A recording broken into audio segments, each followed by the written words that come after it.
Parshuram sir यहाँलाई स्वागत छ। धन्यवाद। आज चाहिँ तपाईँ चाहिँ निकै व्यस्तता म देखिरहेको छु र आज यो ट्रेनिङको महत्त्व खास के थियो? तपाईँ आज खाजा खाने टाइम पनि ढिलो भइदियो। हाम्रो ट्रेनिङको आज चौथो दिन हो। चौथो दिनमा हामी दुईजना छौँ, विजय सर र म।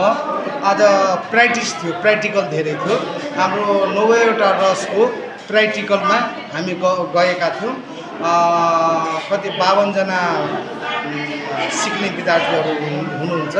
उहाँहरू चाहिँ एकदमै एक गरेर 90वटा रसमा चाहिँ अभिनय गराउँदै होइन आज ढिलो भयो होइन, तर एकदमै उत्साहित छ। मलाई लाग्छ यो 50जना जति साथीहरू हुनुहुन्छ, भाग लिने मान्छेहरू यहाँबाट गइसकेपछि राम्रो अवसर पाउनुहुन्छ र जुन फिल्म खेल्नुहुन्छ राम्रो खेल्नुहुन्छ, मलाई विश्वास छ।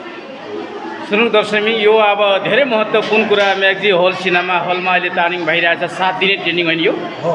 चलचित्र विकास बोर्डको सहकार्य र थारू चलचित्र सांस्कृतिक सङ्घको आयोजनामा र परशुराम सर आफै क्लास लिएर अभिनयद्वारा विभिन्न तहद्वारा मैले प्रत्यक्ष यहाँ देखेँ।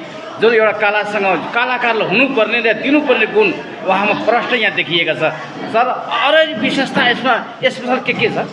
होइन, यसको हाम्रो संस्थाबाट गराएको थारू चलचित्र तथा सांस्कृतिक सङ्घको आयोजना के अरे चलचित्र विकास बोर्डको सहकार्यमा चाहिँ 7 दिने कार्यक्रम भएको हो।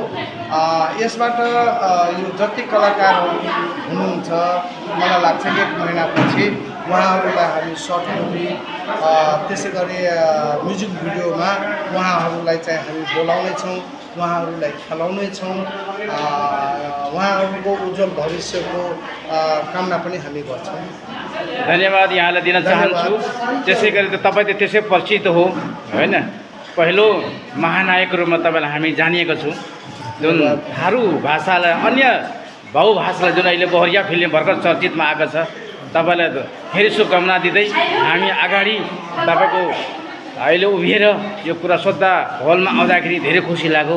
म झोटन मेहता, धन्यवाद सर। धन्यवाद। अरू केही छ भन्नुपर्ने दर्शकलाई? एकदमै राम्रो छ, ठिक छ। अब भोलि फेरि कुरा गरौँला। ओके, धन्यवाद। By by by.